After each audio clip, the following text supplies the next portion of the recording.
bien, chers amis, bonjour. Nous sommes ravis ce matin à nouveau d'être avec vous et de prendre un temps pour partager la parole de Dieu au travers de cette leçon de l'école du sabbat, de ce trimestre en tous les cas, qui parle de ce repos en Christ. Cette semaine, nous allons voir donc le prix du repos. Nous avons vu donc hier l'histoire de David, Bathsheba, Uri. Et aujourd'hui, un autre personnage va entrer dans cette histoire, dans cette trame, et donc nous laisserons les pasteurs en parler. Eh bien, bienvenue à toi, Mauna. Bienvenue ce matin et que tu puisses, au travers de ton ministère, en tous les cas, eh bien, nous aider à propager cet évangile non seulement en Polynésie, mais de par le monde. Nous avons aussi nos pasteurs avec nous, et donc d'abord Neil, bonjour à toi, merci à toi d'être là ce matin. C'est vrai que je dis pasteur, mais bon, voilà, tu es élève, t'es pasteur stagiaire, mais voilà, bienvenue à toi, mais merci d'être là et merci pour les apports que tu nous donnes jour après jour, et voilà, je veux louer le Seigneur pour ta présence. Très cordial, bienvenue à toi. Merci, c'est un plaisir aussi pour moi d'être là et de partager ensemble la parole, d'être fortifié avec et de voir dans ces paroles un encouragement, un appel à pouvoir rester connecté à Dieu. Et donc, pour tous les auditeurs, je vous invite vraiment à pas seulement écouter, mais à aussi l'étudier. Je suis sûr qu'il y a de la beauté. Dieu nous parle personnellement à travers donc sa parole. Voilà. Voilà, merci beaucoup Neil d'être là. Pasteur Fanoui, c'est un plaisir aussi de t'avoir là. Merci beaucoup pour les informations, les conseils que tu nous donnes au travers de la parole de Dieu. Eh bien, très cordial bienvenue à toi ce matin. Et bonjour Georges, bonjour Neil, bonjour Mona. C'est encore une fois un plaisir aussi pour moi d'être présent parmi vous et ce privilège aussi de pouvoir partager ensemble autour de sa parole et que voilà, Dieu encore une fois nous bénisse. Merci beaucoup, Pasteur Fanoui. Eh bien, avant d'ouvrir la parole de Dieu, j'invite notre ami Neil à bien vouloir nous unir dans la prière. S'il te plaît, Neil. Merci beaucoup.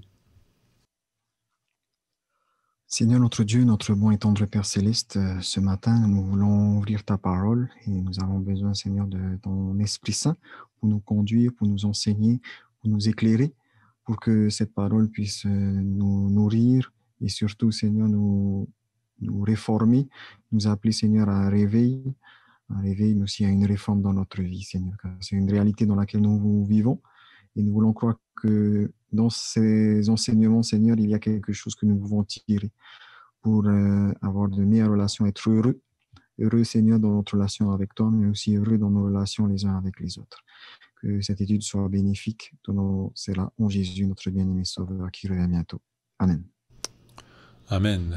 Bien voilà, j'aimerais demander donc à notre pasteur Fanoui de bien vouloir nous faire un résumé de ce que nous avons vu hier, s'il te plaît. Merci beaucoup. Oui, merci Georges. Donc hier, nous avons discuté donc, de Samuel chapitre 11, cet épisode où David va, après avoir fait la guerre, après avoir conquis beaucoup de pays, l'ennemi donc va vouloir se reposer, il va vouloir rester chez lui, va se reposer sur ses lauriers, comme nous l'avons dit hier, et dans cet état où malheureusement il va baisser la garde, il va vouloir se satisfaire, enfin il va baisser la garde et malheureusement lorsqu'il va sortir de chez lui un soir, il va voir cette femme qui se baigne, qui se purifie donc qui était en train de se purifier et lorsqu'il va voir malheureusement il va envoyer chercher quelqu'un pour aller prendre des informations sur cette femme. Et tout en apprenant que cette femme, Bathsheba, qui est déjà mariée, va commettre l'adultère avec cette femme. Et nous avons vu hier que l'importance que, enfin, déjà, les devoirs du roi, il devait toujours avoir suivi cette parole, la méditer jour et nuit, afin de pouvoir vraiment être focalisé sur toutes ses pensées envers Dieu et être consacré à Dieu, malheureusement.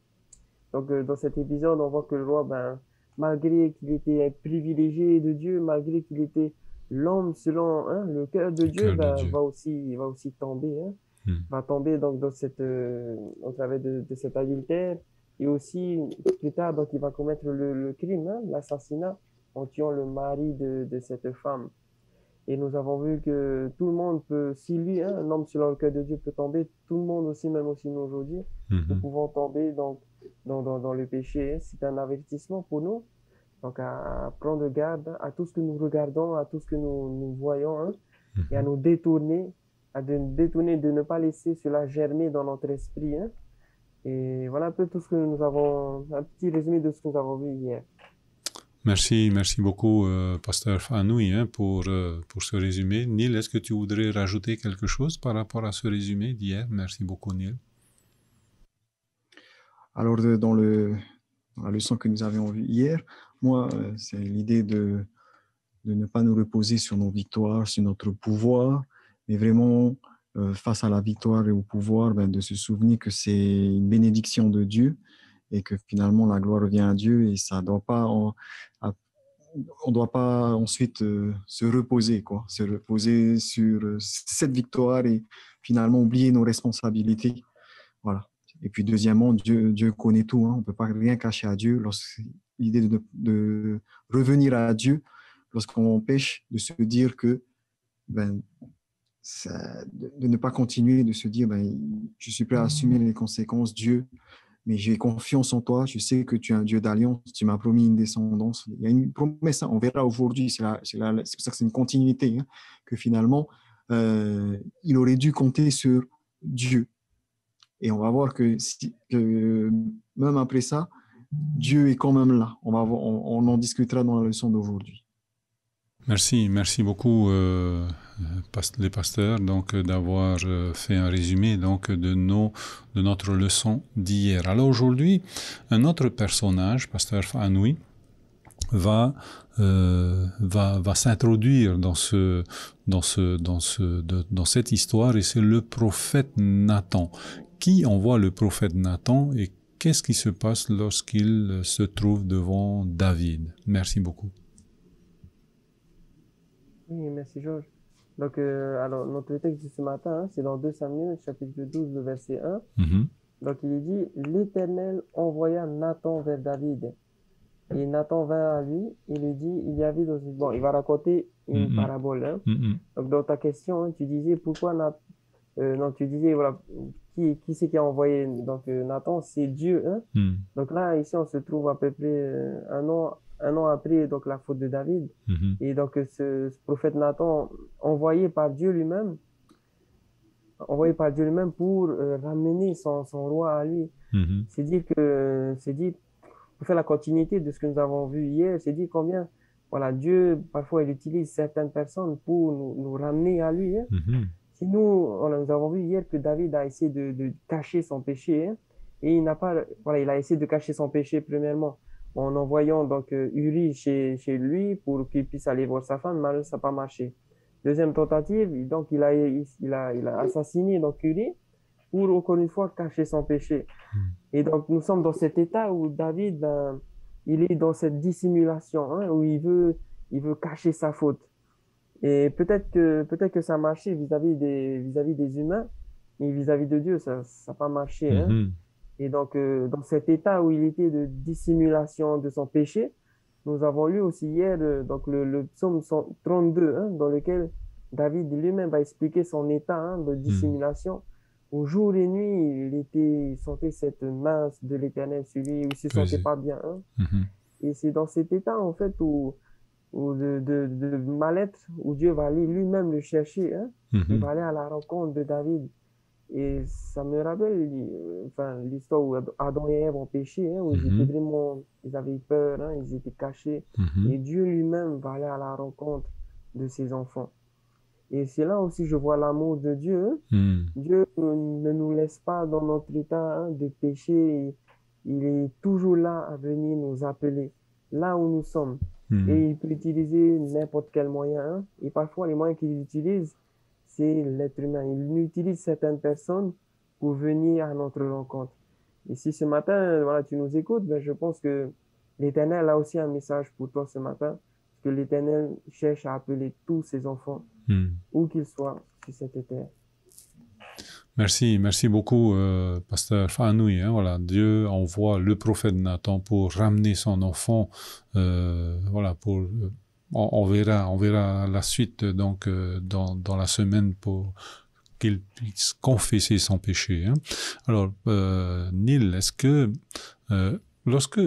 pourquoi Nathan a choisi de raconter une parabole, de raconter une histoire? Est-ce que c'est un moyen détourné? On dit on t'a ici en rama. Hein? Est-ce que c'est un moyen pour atteindre? Est-ce que c'est filou ou bien est-ce que c'est stratégique? Merci beaucoup. Alors, avant de répondre à la question, juste une précision quand même par rapport à la question que tu posais à notre pasteur. Donc, il est dans le verset 27 du chapitre 11, on dit que David envoya chercher, donc, la chercher, il l'a recueillie chez lui, elle devint sa femme et lui donna un fils. Quand même, en fait, donc il dissimule, il le prend pour femme. C'est pas ça qui est mauvais, hein, mais c'est que derrière cela, eh ben, il va dissimuler le fils, la femme, et il va passer quelque part pour un héros parce que le Uri, qu'est-ce qui se passe? Il est mort. Et donc, la femme est en deuil, elle n'a plus rien. Et finalement, en prenant la femme et en élevant l'enfant, eh ben, il la réhabilite et finalement, on pourrait avoir l'impression qu'il est le héros de l'histoire. En tout cas, pour ceux qui n'ont pas connaissance de tout ce qui s'est passé derrière. Et j'aime bien ce qu'il dit juste après, ce que David avait fait déplut au Seigneur. Donc Dieu n'est pas dupe, hein. Dieu voit. Et moi, ça me rassure parce qu'on voit souvent le jugement comme quelque chose de mauvais, mais le jugement, c'est pour dire aussi que Dieu va mettre fin au mal et il ne laisse pas les choses impunies. Pour ceux qui subissent la souffrance, ceux qui souffrent, ben, il y a une espérance. Donc, pour revenir à notre histoire, donc, pourquoi utiliser une parabole? C'est le mot qu'on peut employer ici. Hein.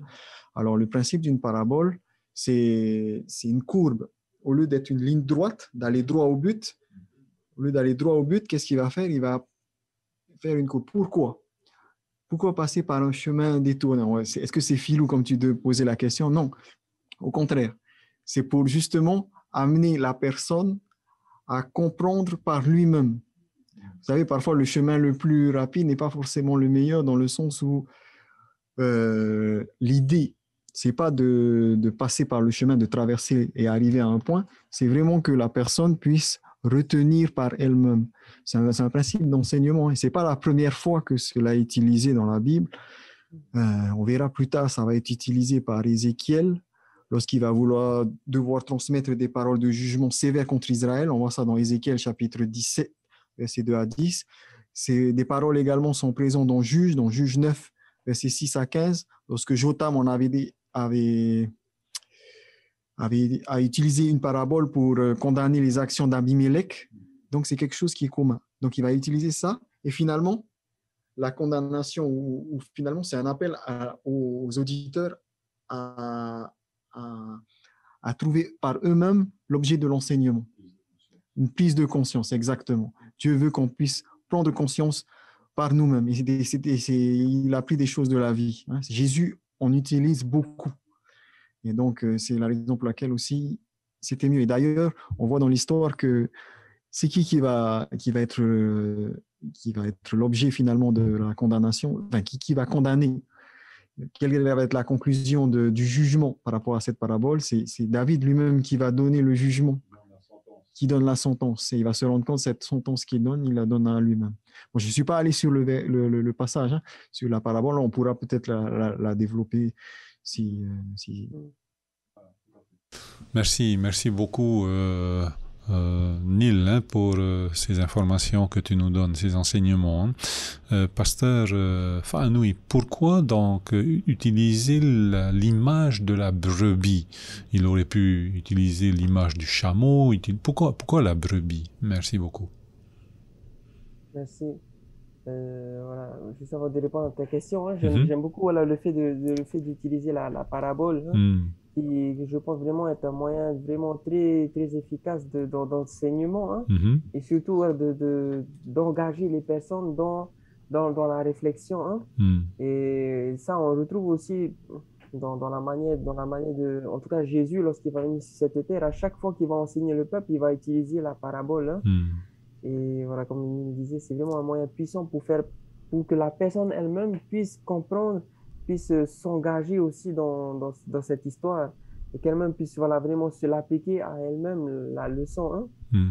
Et donc, pour revenir à ta question, donc pourquoi une brebis? Donc, peut-être il faut juste rappeler un peu, peut-être on va lire l'histoire, hein, je propose, pour que oui, vas-y. mettre dans le bain. Hein. Donc, alors, Nathan va vers David et il va raconter donc au verset 1, il y avait dans une ville deux hommes, l'un riche et l'autre pauvre. Le riche avait des brebis et des bœufs en très grand nombre. Le pauvre n'avait rien du tout. Il n'avait seulement une petite brebis qu'il avait achetée. Il la nourrissait et elle grandissait chez lui avec ses enfants. Elle mangeait de son pain, buvait de sa coupe et dormait sur son sein. Et il la regardait comme sa fille.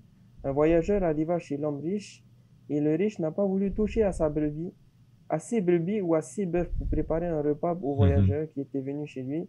Et puis la brebis du pauvre qui l'a apprêtée pour l'homme qui était venu chez lui. Et donc voilà, hein, la parabole s'arrête ici. Hein. Donc dans ta question, pourquoi le prophète Nathan va utiliser l'image de la brebis? Hein. Et voilà, c'est vrai que j'avais jamais pensé à cette question. Mais le symbole de la brebis dans la Bible, c'est très significatif. Hein. C'est un animal utilisé pour les sacrifices. Et bien sûr, la brebis, hein, c'est une image aussi du Christ, hein, du Christ qui, dans Jean chapitre 1, lorsque Jean-Baptiste va voir Jésus, ouais, il va parler d'un agneau. Hein. Il va dire, voici l'agneau, hein, qui ôte les péchés du monde. Donc cette image de cette brebis, hein, innocente, qui a été tuée, hein, donc voilà, qui a été pris aux pauvres. Après, on va voir aussi, je pense qu'il y a une allusion aussi au Christ, hein, lorsqu'on on va voir la conséquence qu'il va avoir par derrière, lorsque David lui-même va prononcer son jugement. Hein. L'une des conséquences, c'est que son fils va mourir, hein, à cause de son péché. Hein. Et voilà, et là aussi, il y a une image du Christ par derrière. Hein. Donc voilà tout ce que je peux dire, Georges, par rapport à ta question. C'est que voilà, Neil va développer, hein, par rapport à ces questions aussi. Voilà, merci beaucoup, Pasteur Fanoui, hein, pour tes éléments de réponse. Neil, est-ce que tu as d'autres informations pour nous? Pourquoi utiliser l'image de la brebis? Merci beaucoup. L'image de la brebis, je vais juste prendre le verset 3 et 4, hein, où il est décrit, hein, le pauvre n'avait rien du tout, il la nourrissait, il parle de la brebis, hein, mais à un moment donné, il va faire une petite notion, c'est un clin d'œil pour David. Parce que David, n'oublions pas, c'était un berger. Hein, donc, il y a l'idée aussi que Nathan va utiliser une image que David connaît bien. Comme Jésus, il utilise des images, des paraboles que les gens connaissent bien. Donc, c'est ce rapprochement. Hein. C'est plus facile de parler de quelque chose que les gens connaissent. Par exemple, je donne un exemple, la parabole des semeurs. En métropole, c'est un peu plus dur. Il n'y a pas beaucoup d'agriculteurs comme chez nous. Donc, voilà. Donc, ici, il donne une image que David connaît. Deuxièmement, dans la parabole, il est question d'une brebis. Et j'aime bien comment elle est décrite. Vous voyez la partie que j'ai soulignée, il dit « il l'a regardée comme sa fille ». Et en fait, le mot qui est employé ici, c'est vraiment cette idée d'une femme. Et donc, il y a un rapprochement qui est fait entre cette brebis, pardon, et puis la Bethsabée. Hein, Bethsabée qui va donner naissance auquel Jésus va, auquel notre ami David va profiter. Et donc, c'est vraiment un rapprochement. Donc, dans cette parabole, finalement, la brebis, c'est qui? C'est Bethsabée. Okay? Et donc, comment est-ce qu'il va profiter d'elle? Ben, c'est ça l'objet de la parabole. Voilà, l'image qui est prise. Hein, voilà. Merci beaucoup, les pasteurs, pour ces informations que vous nous livrez ce matin. Hein. Alors, quelle parole dans le verset 9, hein, donc, de Samuel chapitre 12, verset 9, voici ce qu'il est dit, je l'ai souligné. Pourquoi donc, pasteur Fanoui, hein, pourquoi donc as-tu méprisé la parole de l'Éternel en faisant ce qui est mal à ses yeux? Quelle est la parole de l'Éternel que David a méprisée? Merci beaucoup.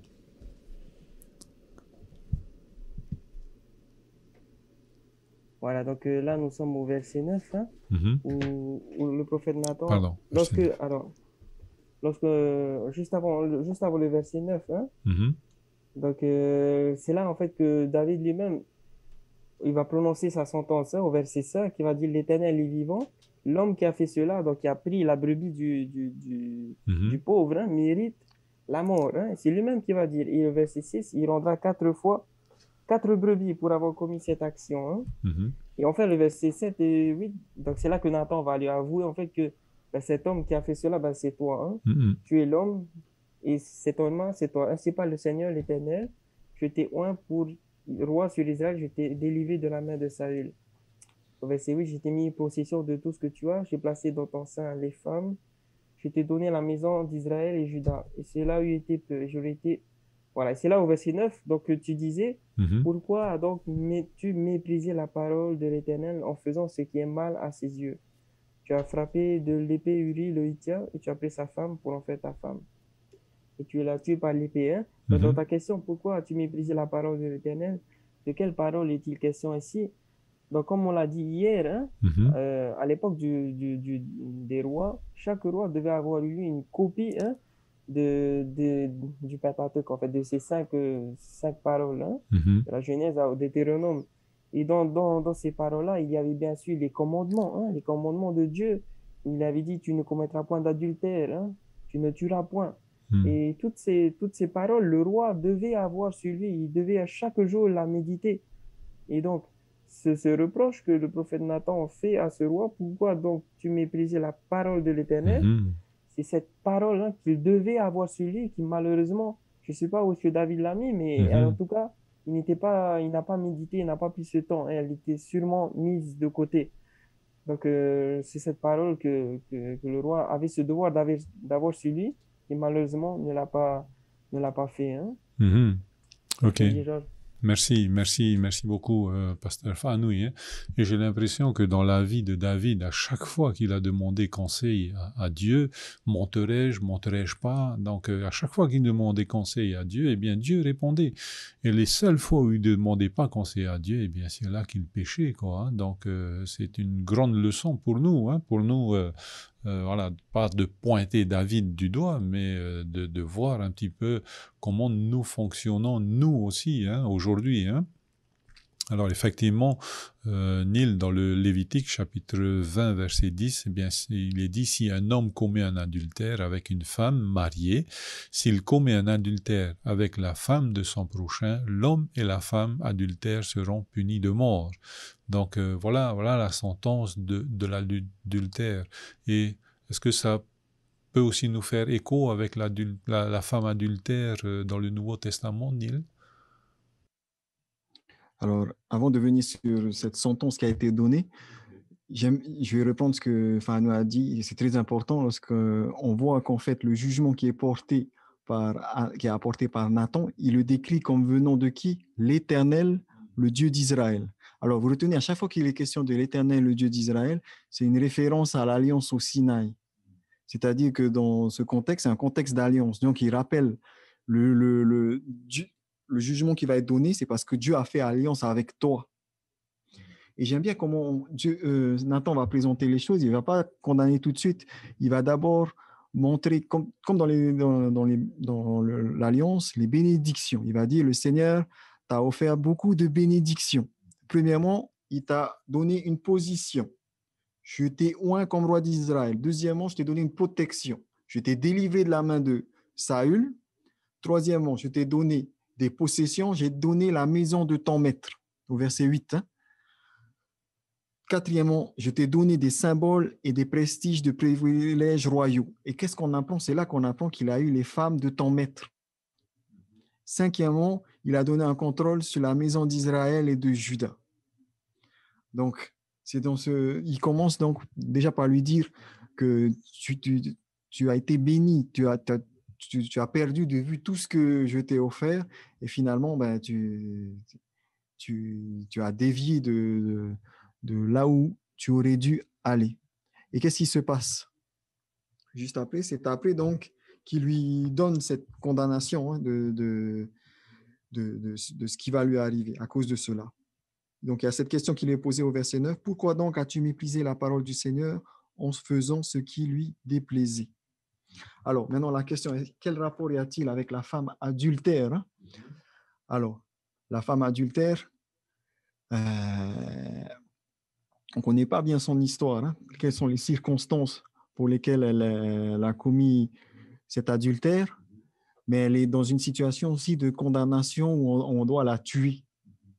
On est prêt à la tuer. D'ailleurs, on va demander à Jésus d'être celui qui va apporter un jugement pour la mettre à mort. Et dans ce cas-là, ici, c'est un peu pareil, hein.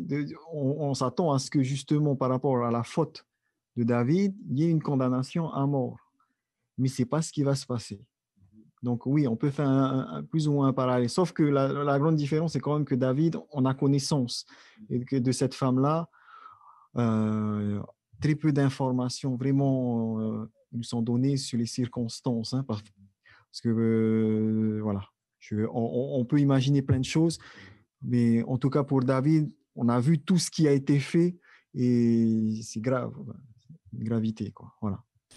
Ok, merci beaucoup Neil, hein, pour ces informations que tu nous donnes. Pasteur Fanoui, voilà, donc il a, comment on appelle, il a bafoué bien sûr les recommandations, les commandements du Seigneur, hein, David, et le voilà donc qui a été pris dans l'engrenage du péché, hein. Donc aujourd'hui il a un électrochoc, et c'est le titre de notre notre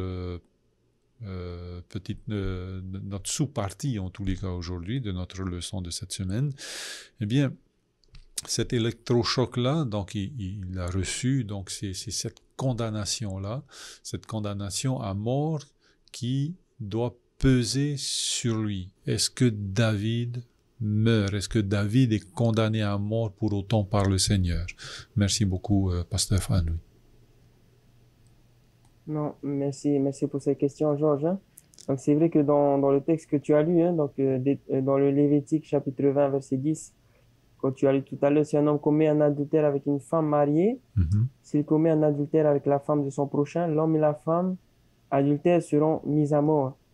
Et normalement, hein, d'après le texte qu'on vient de lire, il devait mourir, hein. Et c'est à juste titre que tu as cité donc cette femme à l'époque de Jésus, hein, où les pharisiens, hein, vont amener cette femme devant Jésus pour dire voici ce qu'elle a fait, voici ce que le texte nous dit, et toi, que dis-tu, hein? Donc, voilà, le texte nous dit la sentence qui devait être la mort, hein.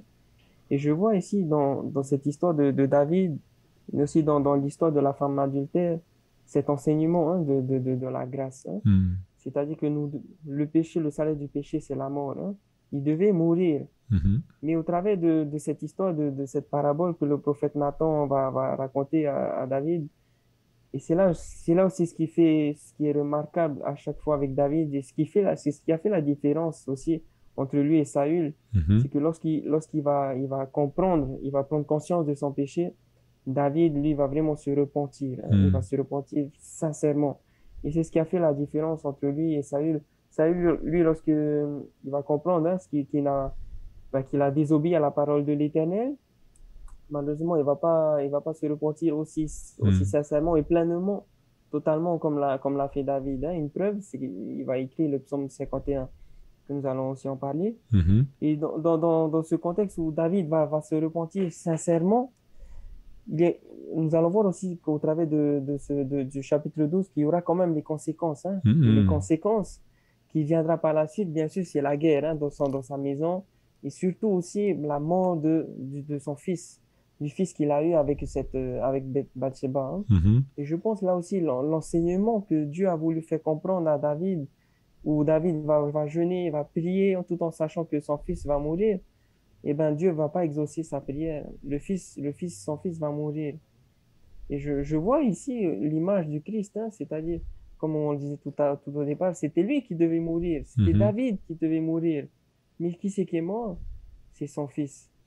Et là, il y a aussi une image du Christ pour nous, hein. C'est nous qui devons mourir à cause de nos péchés. Mais qui c'est qui est mort à notre place? C'est notre Seigneur Jésus, hein. Et je vois ici l'enseignement de cette grâce que nous ne méritons pas, hein. Nous ne méritons pas, nous devons mourir. Mais Jésus a pris notre place sur la croix. Voilà, j'espère que j'ai répondu à ta question. Oui, merci beaucoup, Pasteur Fanoui. Alors, Neil veut intervenir, donc vas-y Neil, merci beaucoup. Alors, ce que j'aime bien aussi dans ce passage, Donc, il y a cette parole de Nathan qui vient de la part de l'Éternel et la réaction de David. Je voudrais bien qu'on le lise. David dit à Nathan, j'ai péché contre l'Éternel. Là, il n'y a plus d'excuses, il n'y a plus de on tourne en rond. Là, en plus, remarquez bien, j'ai péché contre Yahvé. D'ailleurs, le terme qui est utilisé là, c'est Yahvé. Quand on parle de Yahvé, c'est le Dieu de l'alliance. Hein. Ce n'est pas le Dieu d'ordre de Adonai. Quoi. Là, c'est vraiment le Dieu de l'alliance. Donc, il reconnaît véritablement ses fautes. Donc, ici, il est prêt à assumer ses responsabilités par rapport à son offense. Hein. Et remarquez, sa confession est directe. Et donc, mais la réaction de Dieu aussi est directe. Une fois reconnu, prêt à prendre sa responsabilité, et bien, qu'est-ce qui va se passer? Parce que cette phrase-là, j'ai péché contre l'Éternel, va être reprise aussi dans le psaume 51. Hein. Mais ici, qu'on étudiera demain, je pense. Et donc, mais ici, la réaction de Dieu est immédiate. Le pardon du Seigneur a été tout aussi direct, sans restriction. Tu ne vas pas mourir. Voilà. Qu'est-ce qu'il dit? L'Éternel pardonne ton péché, tu ne mourras point. Et je crois que c'est important, avant d'aller plus loin, de retenir ça. Quand on confesse sincèrement, quand on reconnaît notre faute, et remarquez qu'il n'a pas dit j'ai péché contre un tel, j'ai fait non, c'est contre Dieu. Là, c'est vraiment j'ai péché contre Dieu, contre toi, le Dieu d'alliance. J'ai transgressé ton alliance. Et lorsqu'on a ce cœur repentant, l'Éternel pardonne ton péché, tu ne mourras point. Voilà. Mais voilà, mais face à une injustice, il y a toujours des conséquences. Vous savez, parfois, il arrive, je vais prendre un exemple de la vie courante, que j'ai un petit neveu, et puis là, il se passe quelque chose, sans faire exprès, il casse un vase. Voilà, ok? On peut le pardonner, mais voilà, le vase, il est toujours cassé, hein. Ça ne répare pas la faute. Et quelque part, par rapport aussi à la faute de David, qui était grave, hein, par rapport à l'alliance, il fallait aussi un sacrifice. Il fallait aussi de montrer que même étant roi, parce que c'est ça le problème qu'on a vu du péché, c'est le péché du pouvoir. Même le roi, il subit les conséquences. Parce que si rien n'est fait, qu'est-ce que ça dit à tout le peuple? Imaginez tout le peuple face à un roi qui est adultère. Voilà, il fallait vraiment marquer faire prendre conscience au peuple, mais aussi à David, qu'il y a un pardon, c'est vrai, mais il y a des conséquences. Et il a payé très cher les conséquences. Hein. Son premier-né, pas seulement son premier-né, parce qu'on va dire, le texte il dit toute ta maison à cause de toi, ça aura des conséquences. Qu'est-ce qui va se passer? Il va perdre ses 4 autres fils. En dehors du fils de Bethsaba, il va perdre 4 autres, et vous allez remarquer que c'est presque une conséquence. Je pense à l'exemple d'Absalom. Hein. Absalom, qu'est-ce qui se passe? Il est témoin. À quel moment il commence à se rebeller? Il va avoir son frère qui va violer sa sœur. Et qu'est-ce qu'il va vouloir? Il va vouloir voir David d'abord. Je vous invite à étudier ce texte. Il va vouloir aller voir David pour régler le problème. Et voilà, qu'est-ce qui se passe par rapport à ce problème-là d'adultère? On va aller voir le roi, mais le roi, il est dans quelle situation? Le roi ne va pas vouloir le recevoir parce qu'il sait que lui, qu'est-ce qu'il va dire à son fils? Il a fait pire. Oui. Et parfois, c'est ça un peu qu'on empêche. Ça a des conséquences sur nos enfants, ça influence. Et parfois, c'est dans ce sens qu'on voit que l'exemple qu'on donne risque d'être suivi. David. Il y aura aussi Salomon. On sait qu'est-ce qui va se passer avec Salomon. Nous avons lu par rapport à ce qui est demandé au roi. Mais Salomon, c'est à partir de... Nous, on prend souvent Salomon comme un exemple de sagesse, et ce n'est pas faux, hein, sagesse dans la conduite. Mais ça a été le début de la décadence des rois, si on regarde bien, parce que tout ce qui va suivre après, Dieu va essayer, et il y aura quelques petites lueurs, mais finalement, 4 générations séparées. Hein. Et donc, c'est vraiment une invitation à faire comme David, d'en prendre conscience et de prendre conscience que ça a des conséquences, nos fautes. Voilà. Merci beaucoup, Neil, hein, pour voilà, ces enseignements que tu nous donnes ce matin. Alors, Pasteur Fanoui, et je reviendrai aussi avec toi, Neil, sur cette question. Hein.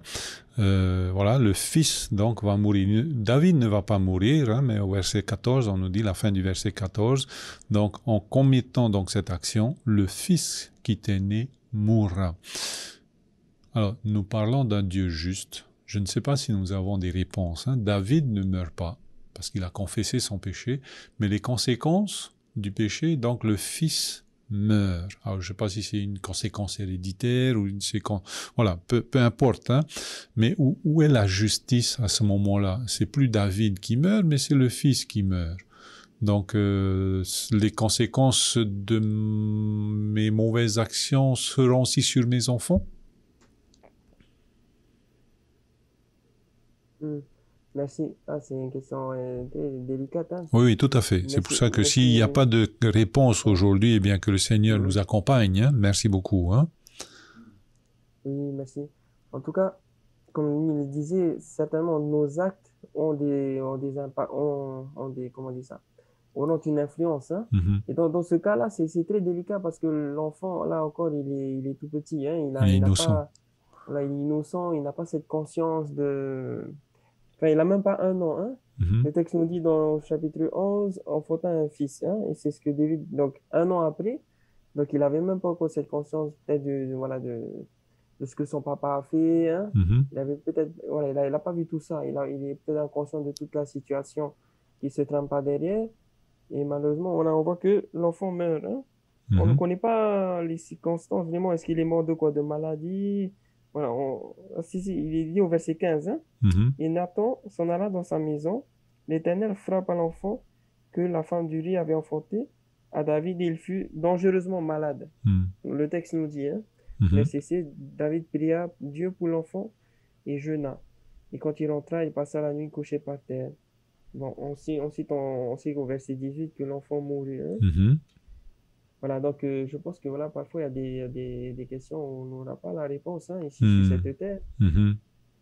Mais je vois quand même, hein, comme on le disait tout à l'heure, c'est l'image du Christ, lui aussi innocent, il n'a rien fait. Bon, contrairement à Jésus, Jésus volontairement est venu sur cette terre hein, pour mourir. Hein, alors que l'enfant, lui, voilà, on sait pas, le texte ne nous donne pas non plus beaucoup plus de détails que cela. Okay. Mais sinon, par rapport à cette influence, hein, de l'impact que le Père a sur ses enfants après lui, et ça me fait penser au commandement où Dieu va dire dans Exode chapitre 20, je pense que c'est le 2e commandement, il va dire, tu ne te prosterneras point, hein, non, c'est le 3e, hein. Non, pardon, non, c'est le 2e commandement où il a dit, c'est le 2e, verset 5, tu ne te prosterneras point devant d'elles, c'est-à-dire les idoles, hein. Car moi, l'Éternel, je suis un Dieu jaloux qui punit l'iniquité des pères sur les enfants jusqu'à la 3e et la 4e génération de ceux qui me haïssent, mais qui fait miséricorde jusqu'à 1000 générations envers ceux qui m'aiment et qui gardent mes commandements. Bien sûr, il faut bien comprendre ce texte hein, dans le sens où c'est les conséquences, c'est les influences, l'impact que les parents, au travers de leur exemple, ont donné à leurs enfants. Hein. Et c'est ce qu'on retrouve dans l'histoire du peuple d'Israël à chaque fois. Hein, qu'un roi faisait quelque chose de mauvais, lorsqu'on regarde le livre de Samuel ou un roi 2 Chroniques, on dit il suivit l'exemple de son père, tout comme Jéroboam faisait donc en suivant l'idolâtrie. Mais à chaque fois que le roi se détournait, il faisait des bonnes choses, il servait le Seigneur, à chaque fois le texte dit il suivit l'exemple de son père David. Hein. Donc il y a cette pensée-là de l'influence hein, des parents qui a un impact sur les enfants et jusqu'aux petits-enfants. Merci beaucoup, Pasteur Fanoui, hein, pour ces éléments de réponse que tu as aujourd'hui. Et nous n'avons pas toutes les réponses. Hein. Ça, il faut bien en être bien conscient. Hein. Mais Pasteur Neil, qu'est-ce que tu en penses donc par rapport à cette... David ne meurt pas, mais son fils décède. Merci beaucoup. Ici, je pense qu'on insiste surtout sur la responsabilité de David, sur la mort de son fils. C'est vrai que c'est l'Éternel qui va frapper, mais c'est David qui en est presque le responsable ici. Et je crois qu'il n'y a pas pire. Je pense que on va le voir hein, par rapport à perdre son fils, je souhaite à personne de vivre cette expérience. Hein. Et je pense que pour moi, à ce moment-là, c'est vraiment la pire chose qui a pu arriver. À mon avis, il aurait préféré, le texte ne dit rien, mais face à ça, je ne sais pas quelle était la prière parce qu'il a prié, mais un parent, c'est sûr, va prier pour son enfant. Je préfère mourir. Enfin, moi, je me mets à la place, je ne suis pas parent, hein, mais je veux croire qu'à ce moment-là, David intercède. Il aurait préféré, à mon avis, et le texte ne le dit pas, mourir à la place de l'enfant. Et vraiment, c'est terrible ça. Et c'est pour moi, comme donné, c'est l'image du Christ ici. C'est vraiment pour donner au peuple et à nous aujourd'hui que face au péché, le pardon n'est pas gratuit, dans le sens où ça. Moi, je fais la distinction, j'aime faire la distinction entre la grâce présidentielle et la grâce de Dieu. La grâce présidentielle, ça coûte rien au président. Ça lui coûte une signature. La grâce de Dieu, ça a coûté le Fils de Dieu. Et donc, quand il perd son fils, c'est la douleur qu'il a dû ressentir, à mon avis, a été telle que ça a été une leçon. Et c'est ce qu'on va voir. C'est de cette douleur, c'est à partir de cette souffrance qu'est écrit tout ce qui va suivre. Hein. Le psaume 51 et tout ça. Ma faute est constamment devant moi parce que par sa faute, qu'est-ce qui va se passer? Quelqu'un est mort. Vous savez, si quelqu'un d'autre était mort, mais là, c'est sa propre chair. Pour moi, là, c'est vrai que c'est terrible que ce soit son fils et on peut rien dire par rapport au fait que c'est vrai qu'on peut s'interroger sur pourquoi est-ce que c'est le fils qui meurt, mais pour moi, c'est pour montrer c'est pas la raison, mais à travers cette expérience, David a vu la responsabilité face au péché, combien ça coûte. Et pour moi, c'est une leçon terrible qu'il a appris, mais qui doit nous enseigner aussi. Quelqu'un est mort à notre place pour notre salut, pour le pardon des péchés. Et c'est sur ça que j'aimerais qu'on puisse aussi attirer et retenir la leçon finale. Merci beaucoup Neil hein, pour cet enseignement que tu nous donnes ce matin. Alors il y a beaucoup de questions encore hein, et je ne sais plus par quel bout continuer, mais voilà, on voit donc ce David qui confesse son péché, mais on va mieux le voir demain. Pasteur Fanoui, j'ai l'impression de voir le fils prodigue qui fait un retour en lui-même. Qu'est-ce que tu en penses? Merci beaucoup. Oui, merci Georges. C'est vrai que cette confession de David, hein, il va dire j'ai péché hein, contre Dieu. Hein, et c'est vrai que lorsqu'on regarde, comme tu disais, l'histoire du fils prodigue, hein, lorsque il va quitter son père, il va tout quitter, hein, et qui dans sa vie, hein, dans sa vie errante de vagabond, il va reconnaître que voilà, j'étais mieux chez mon père, et qui dans son être même va dire voilà, je retournerai chez mon père et puis voilà, je vais me considérer comme un serviteur. Et lorsque il va retourner voir son père, on voit cette image où le fils va rencontrer son père et oui, le père va le gracier, va lui donner sa grâce. Hein. Et j'aime beaucoup cette image voilà, dans le sens où voilà, dans ce pardon-là, il y a cette grâce qui est donnée, cette grâce qu'on ne mérite pas. Hein. Cette grâce qu'on ne mérite pas. Et je pense qu'il y a aussi cette attitude de repentance hein, dans les deux cas, hein, de cette attitude où il va reconnaître il va dire à son père, je ne suis plus digne d'être appelé ton fils. Hein. Voilà, je me considère moi comme l'un de tes serviteurs. Et dans ces deux attitudes du fils prodigue et de David, je pense qu'il y a ce point commun de reconnaître son péché. Et je pense que c'est une des clés vraiment que Dieu désire nous enseigner aujourd'hui par rapport au pardon. Si nous voulons trouver ce repos, si nous voulons trouver cette paix intérieure, il faut passer par cette humilité de reconnaître que nous avons péché, de reconnaître notre état, hein, de reconnaître que Seigneur, voilà, aujourd'hui, voici où j'en suis, voici ce que j'ai fait, je reconnais que j'ai péché contre toi. Et c'est là la clé qui ouvre la grâce, qui ouvre le pardon. Si aujourd'hui je continue à cacher mon péché, à chercher à dissimuler, mais cette grâce ne peut pas se déverser sur moi. Dieu ne peut pas me pardonner si je ne reconnais pas mon péché. Et donc la clé, c'est là de reconnaître son péché. Et j'aimerais juste revenir aussi sur ce que Neil disait par rapport à la gravité du péché. Hein. Et je vois aussi là l'enseignement de Dieu dans le sens où son Fils est mort, de montrer à quel point Dieu a tant aimé le monde. Hein. Donc cette douleur, voilà, comme il dit, cette douleur de voir son Fils mourir, alors que c'était pas lui qui devait mourir, c'est lui-même. Hein. Et je vois, voilà, vraiment aussi cet enseignement où Dieu désire montrer à David que voici ce que je vais faire pour l'humanité.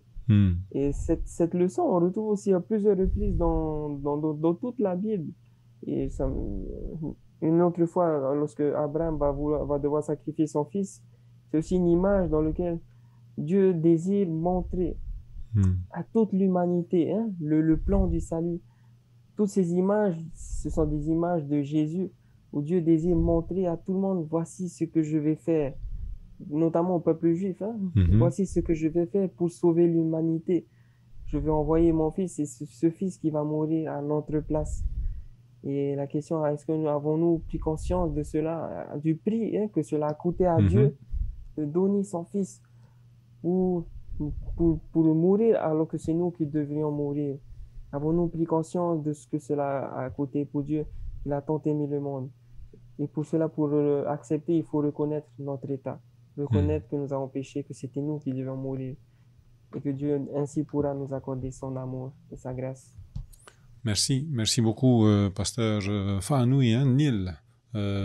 Lorsque le verdict tombe sur David, hein, tu es cet homme-là. Souvent, on dit, c'est pas moi, même si on est responsable, même si on sait qu'on a une responsabilité dans un péché, dans une faute, dans des erreurs, en tous les cas, le réflexe de l'homme, c'est pas moi. Donc, mais toi, tu es cet homme-là. Devant le tribunal céleste, je suis cet homme-là, je suis cette femme-là. Neil? C'est un appel, hein. C'est un appel à reconnaître notre état de pécheur et de se soumettre finalement à Dieu. Donc, parfois, il arrive justement quand on est dans des genres de situations où Dieu nous envoie des personnes hein, pour nous aider. Je vais donner un exemple simple. Nos parents ont vécu beaucoup de choses et ils ont plus d'expérience que nous. Et parfois, il est difficile de se faire reprendre par nos parents. Et pourtant, Dieu utilise aussi ces moyens-là pour nous rappeler hein, la conduite. Et donc, c'est un appel également à accepter la réprimande. Hein. On voit, de toute façon, c'est quelque chose qui est présent même au départ, hein, quand on voit Adam et Ève. Adam, c'est qui? C'est la faute à qui? La faute à la femme. Ève, par contre, Ève, on ne fait pas attention, mais le texte, il est intéressant, je trouve. Parce que Ève, elle va dire, écoute, j'ai été faible. Elle va reconnaître qu'elle a été faible et j'ai été tentée par le serpent. Parce que j'ai été faible, j'ai été tentée par le serpent. Mais tu vois, elle reconnaît pas, elle reconnaît qu'elle a une faiblesse, mais quand même, c'est quand même le serpent. Mais quand même, il y a un petit progrès. Hein. Enfin, pour en venir au fait est que finalement, il faut assumer ses responsabilités parce que sinon, c'est quelque part, on dit que c'est comme ça, quelque part, c'est dire c'est la faute de Dieu. C'est Dieu qui a mis cette situation. Non. Il convient pour nous d'être au clair sur nos responsabilités par rapport à nos actes. Et je suis heureux que David ait pris ses responsabilités en disant « J'ai péché contre l'Éternel ». Voilà. Et j'aime bien l'image qui a été donnée, celui du fils prodigue qui a été discuté par notre pasteur, parce que suite à cela, il y a toujours l'image du Christ pour moi. Parce que qu'est-ce qui se passe? On tue le veau gras. Et c'est vrai que c'est terrible. Le sacrifice de Jésus est quelque chose de terrible, c'est vrai. Mais en même temps, dans la parabole du fils prodigue, ça a été aussi une réjouissance parce qu'à travers ça, quelqu'un est vivant. Hein? Quelqu'un est mort, l'agneau on tue, mais pour une célébration. Et je crois que le sacrifice de Jésus est aussi une célébration dans le sens où il a permis la résurrection de cet homme. C'est-à-dire, non, quelqu'un est mort à sa place, donc il a porté les péchés.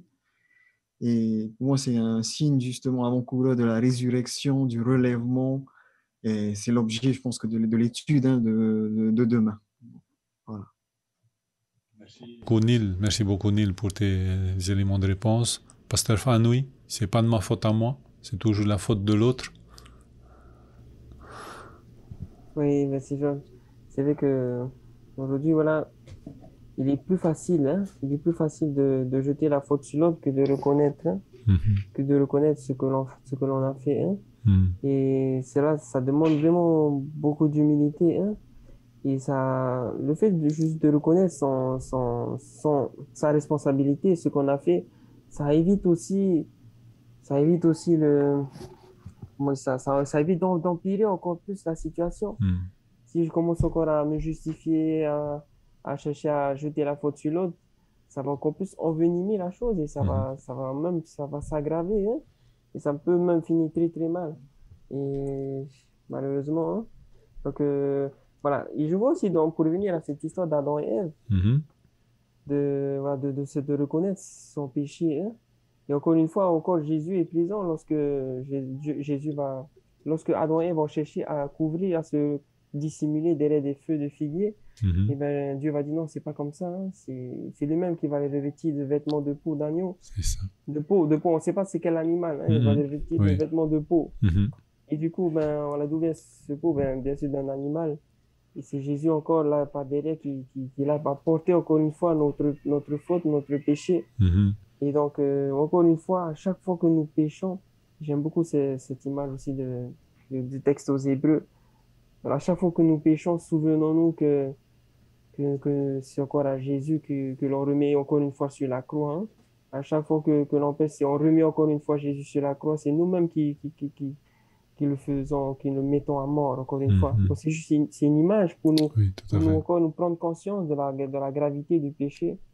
À chaque fois que je pêche, ben, je remets Jésus sur la croix, hein. Et voilà, on devrait réfléchir à plusieurs fois, hein, avant de commettre donc, notre péché, hein. Donc, voilà un peu ce que je peux dire, Georges, par rapport à ta question, hein. Ok, merci beaucoup, Pasteur Fanoui. Neil, est-ce que tu peux nous donner une idée, peut-être que nous n'avons pas abordée, mais en tous les cas, ton mot de la fin. Merci beaucoup. Je vous propose le texte de Genèse, chapitre 3, le verset 15 à 20, où il est question justement, suite au péché, qu'est-ce qui s'est passé, hein? Normalement, c'était aussi la mort qui s'est passée. Et en fait, ce qui va se passer, n'oublions pas que lorsque ils ont péché, Dieu vient à leur rencontre, leur demande ce qui se passe, et on va remarquer qu'il y aura une séparation, une relation brisée aussi dans le couple, parce que Adam va accuser sa femme. Il y aura aussi une relation brisée aussi avec Dieu, parce qu'ils vont se dissimuler, hein, ils vont se cacher. Et donc, comment va être rétablie finalement cette relation? Et Genèse chapitre 3, le verset le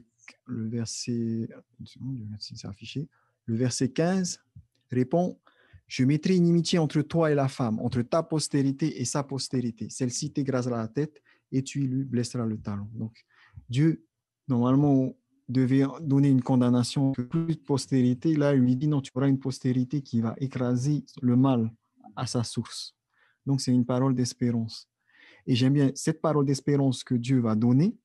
Qu'est-ce qui va se passer dans la relation avec Ève? Au chapitre 20, Adam donna à sa femme le nom d'Ève, car elle a été la mère de tous les vivants. Là, ce n'est pas celle qui a fait la faute, là. Maintenant, il lui donne un nouveau nom. Et remarquez le nouveau nom, il signifie quoi? Ève, la mère de tous les vivants. Donc, une relation qui a été brisée, Dieu dit une parole, la relation se reconstruit, se remarche. Ils étaient nus, ils étaient cachés. Dieu, comme je reprends l'idée de pasteur, Dieu va les revêtir. Il y aura un sacrifice, Jésus va mourir, et donc il y aura cette peau qui va être donnée, peau d'animal. Et quelque part, pour nous, c'est merveilleux de savoir que nos relations brisées, interpersonnelles entre les uns et les autres, mais aussi avec Dieu, peut être restaurée par notre relation avec Dieu, c'est-à-dire par l'initiative que Dieu prend.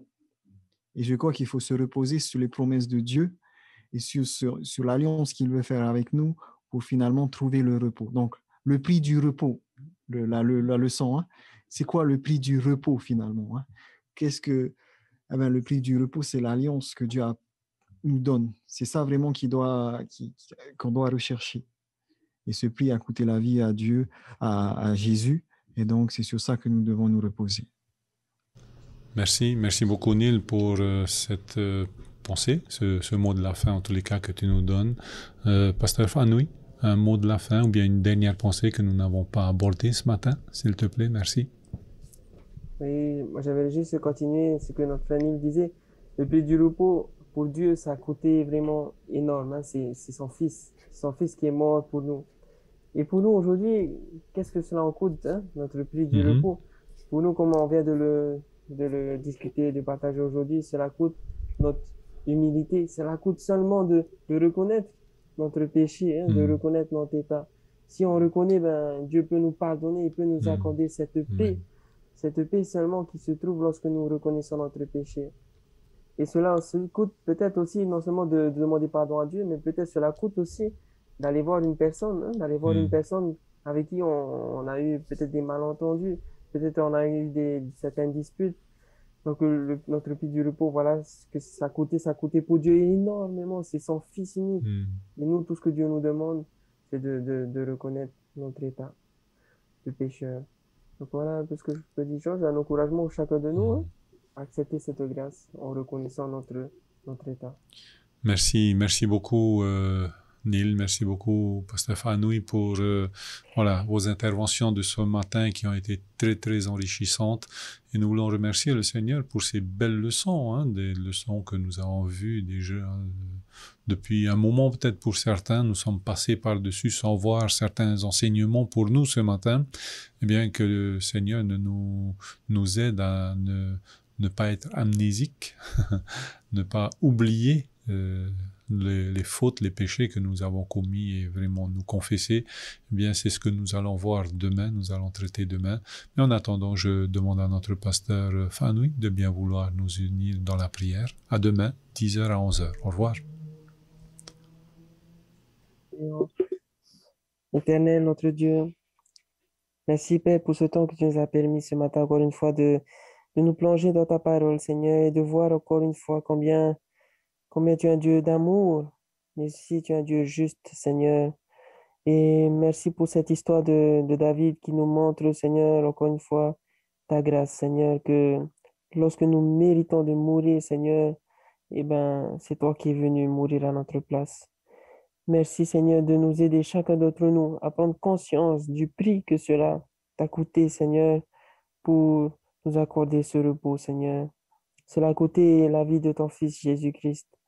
Merci Seigneur pour ce don si précieux que tu as fait pour l'humanité. Et Seigneur, si aujourd'hui nous avons cherché à nous dissimuler, nous avons cherché peut-être à nous cacher de ta présence parce que nous avons péché. Merci Seigneur d'être venu. Merci Seigneur de venir à notre rencontre, là où nous sommes Seigneur, et de nous appeler à revenir à toi. Et aide-nous Seigneur aussi à confesser notre état, confesser ce que nous avons fait dans notre vie, afin que nous puissions trouver ce repos en toi. Merci Seigneur de nous accompagner, chacun de nous bénir durant le reste de cette journée. Et encore, merci pour ton amour et ton sacrifice. Au nom de Jésus, notre Sauveur. Amen.